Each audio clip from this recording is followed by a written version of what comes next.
Welcome to the Social Podcast, where no discussion or debate is off limits. Happy Friday, welcome to the Social! We'd like to welcome back to the show singer-songwriter Shawnee Kish. Welcome, Shawnee. Thank you. We're so glad to have you back. You ready to do this? I feel so ready. You guys are such great vibes. Oh my God. They're doing the thing. Too. Well, let's dive in, everybody, because Bill C-5, it's controversial legislation, federal legislation, that is meant to fast-track major projects and break down interprovincial trade barriers, which we want. We've been talking about it. It is expected to pass today out in Ottawa.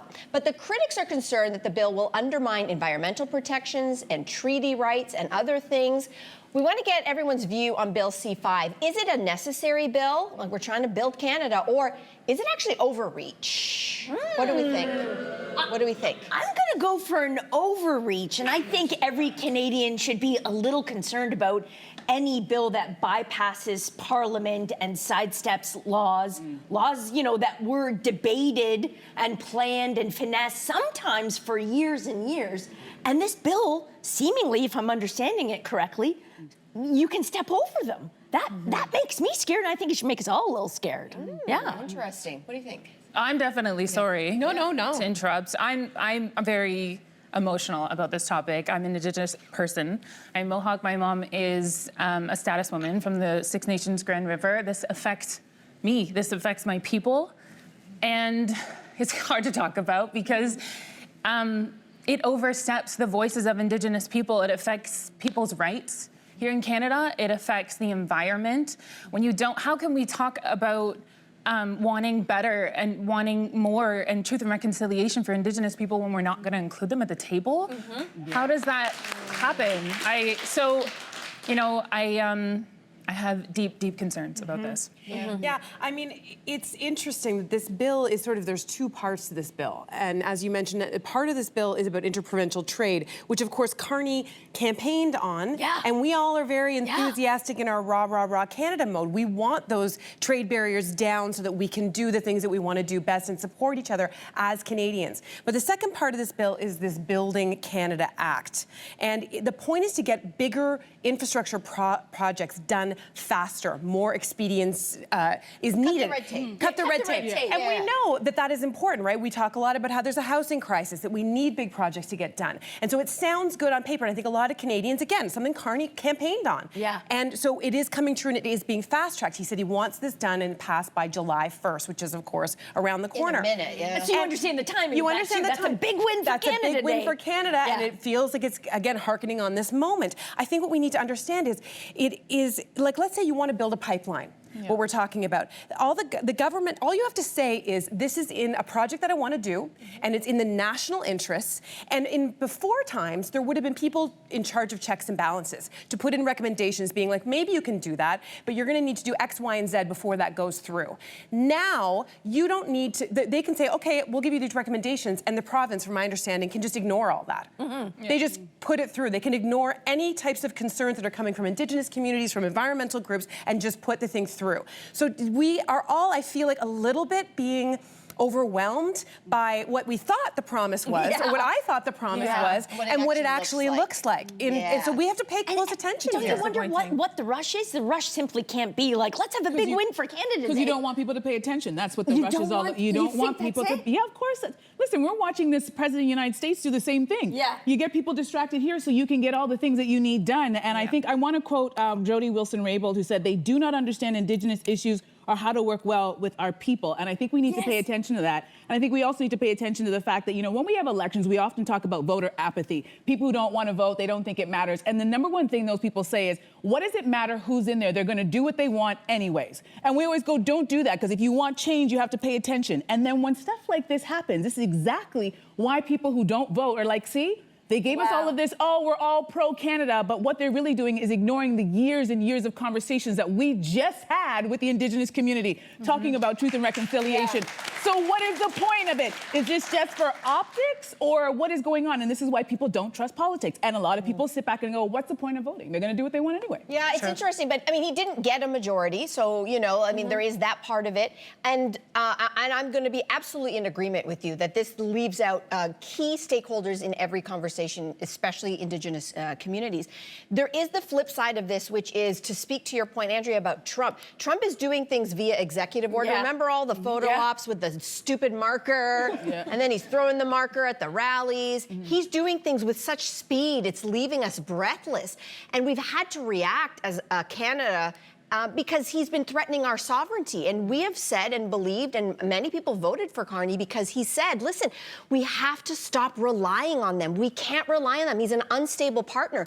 So what's the flip side to that? Yes, we're going to foster all of our relationships with other countries around the world, but we have so many resources right here at home. We can actually, as Carney said, have one economy instead of 13 economies. Now, we all did vote for that. I know I voted for that. And I do want that. And I also want Indigenous inclusion. And I also want to make sure that we're not destroying the environment in the process. So can you have all of this fast tracking and be able to have due diligence at the same time? I think it comes down in the middle. Like this is, if I'm understanding it correctly, this is all happening in like 2 to 3 days. Like this could go tomorrow. This could pass today. And then they're off for the summer. Parliament gets closed down for the summer. Like why not take the summer to look at the language? And from what I understand, some of the language, it's a very easy fix. Like instead of we may consider Indigenous groups, we must consider Indigenous groups.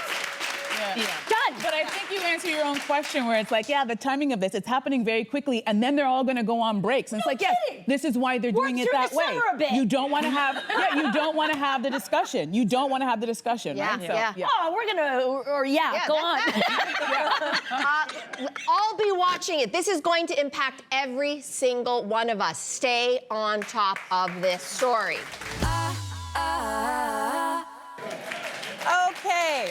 Grammy-winning artist Bad Bunny told Variety that it's silly for him to complain about his job when his job is to sing. So, Shawnee, do we think that there are certain jobs that you maybe don't have the right to complain about? Listen, I don't know anything about other jobs, but I sing for a living. Nice. And I have to tell you, it's so funny because, when someone asks what I do and they're not familiar, and I say I sing, and they go, that's cute. Sounds so cute that you do that. They see it as a hobby almost. Gosh. Do you know I bust my butt to get, to make things happen? There's marketing, there's advertising, I wish I went to school for business because that would help me kind of navigate things. But it's not just about the singing; it's how do you get there? And it is hard. This industry is so hard, and you complain listen, about it sometimes. I totally do. Yes, so maybe, but there's joys, obviously, but. There's some tough days that I have to get through emotionally, and it is not easy. It is not an easy job, but I love it, so I do it. Don't you think that, I think it's fair that anyone can complain about their job, but it's kind of like who you doing the complaining to? Yeah, Do you know what I mean? true. Like, Yeah. if I complained to Cynthia, like, oh my God, our stylist picked out the wrong color shoes for me today. I'm so mad. She would be like, I totally get it. She did that to me last week. This is all made up. That would be fair. That would be fair for us. But if I complained about my job to maybe an ER nurse, she has every right to punch me in the face. You know what I mean? It's like the balance there. Yeah. I actually really like that he has this perspective, and it may come from humble beginnings, because I think if you worked really hard and had a lot of little jobs before you hit it big, you're always in the back of your mind, you're always that person. And I love actually hearing that he's like, you know what? I know how crazy it is that I make millions of dollars and I can go to countries around the world and people come to see me and they spend crazy amounts of money just to hear me sing. And by the way, no offense to him, but he's not really a singer.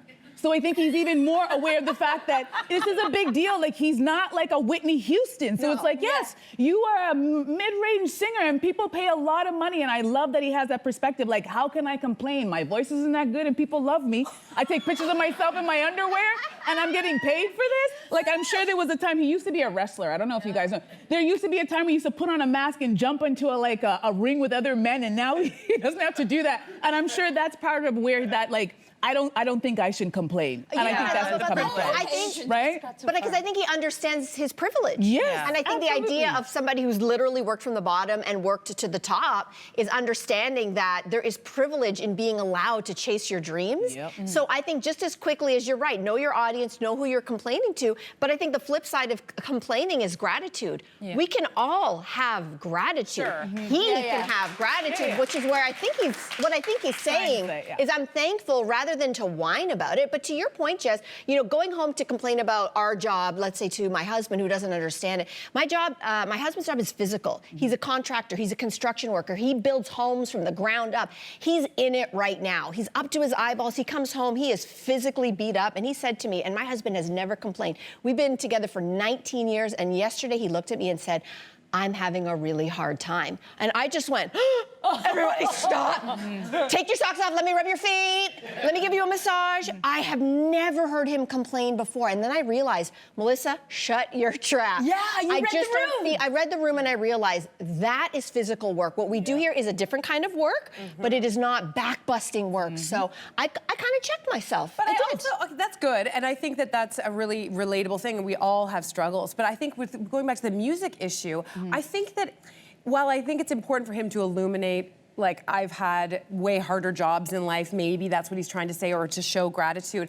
I think there's a job and a responsibility for people in public positions to illuminate sometimes some of the things that should be complained about in the industry. I think back to Prince and R.I.P. Prince, but he got into a lot of hot water when he started showing up wearing the word slave on the side of his face. I don't know if you guys remember this era. And people thought he was associating himself with you know, being a slave in the most traditional sense, but he was, I'm a slave to my music label. And it drew attention. It was a complaint. He was complaining about, you know, bad practices and crappy deals that he couldn't get out of. And I think that started a conversation in the music industry. So we want to have leaders like that also to point out, and it's a complaining thing in order to move a dial forward. You make a solid point, but I'm also imagining that Bad Bunny's going, wow, Prince could play every instrument, he could really sing, and I'm out here talking, making the same money.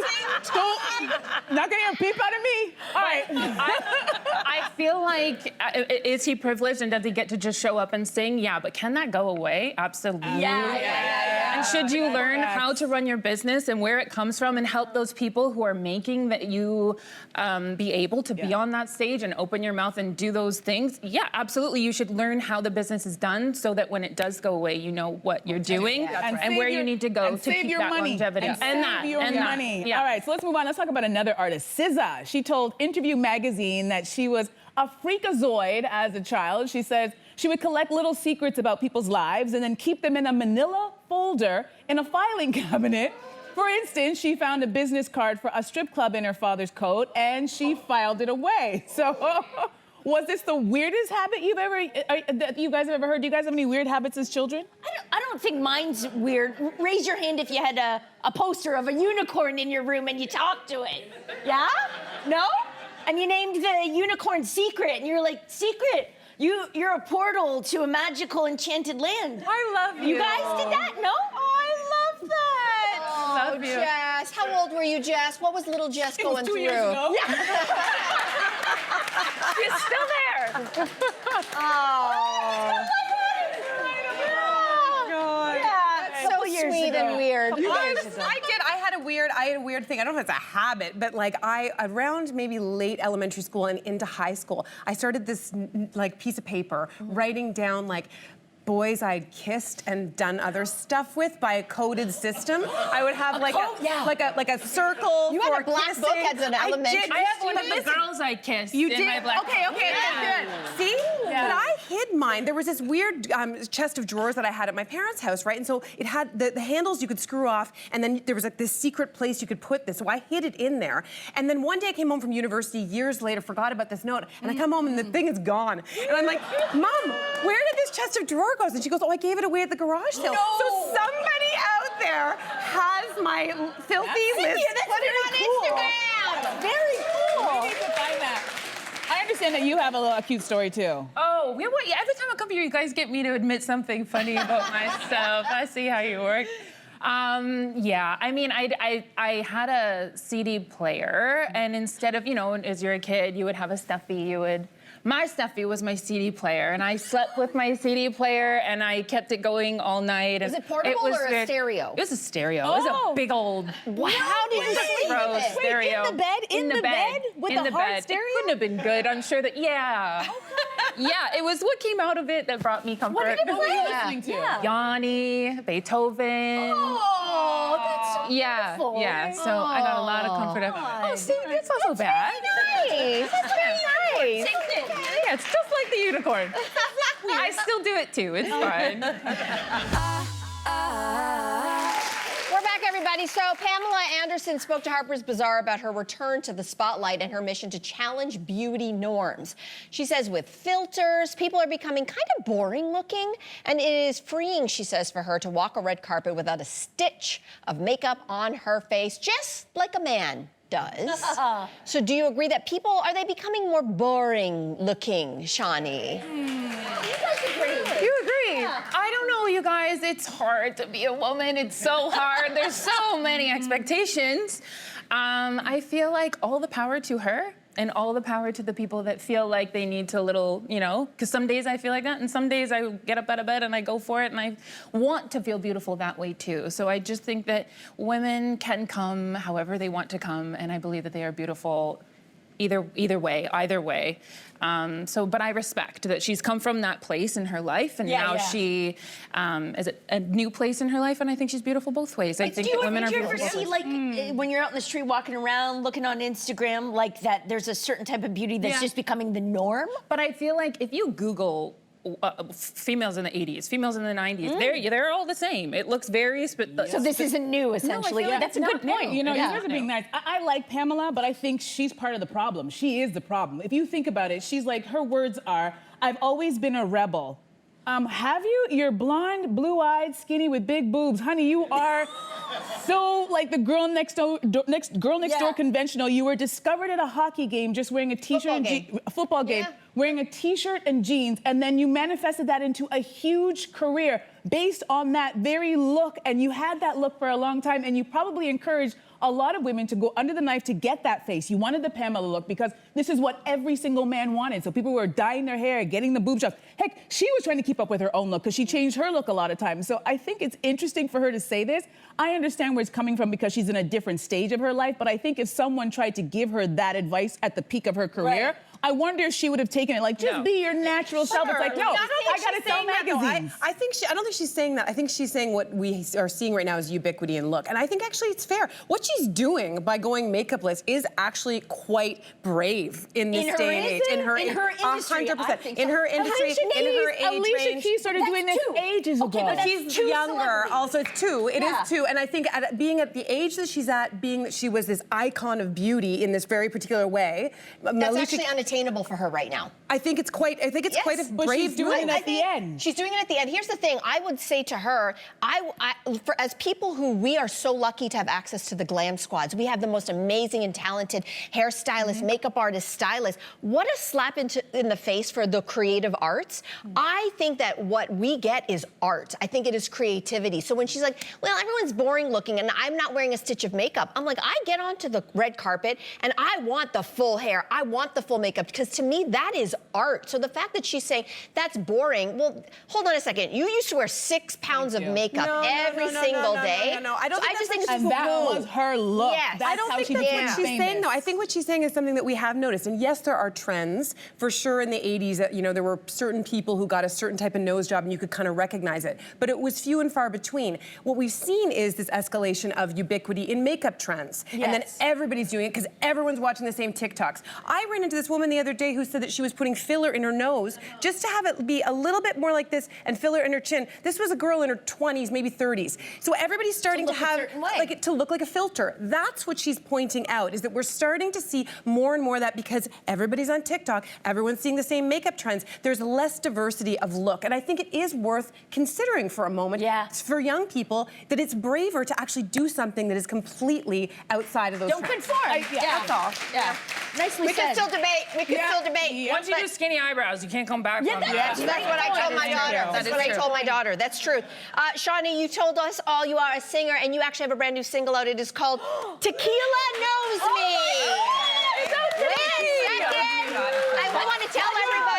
I want to tell everybody this single just dropped today, and I'll it is sing your it first for step you. into making, as we can tell by the look, it is your first foray into country music. Nice. So what inspired you to step into this genre?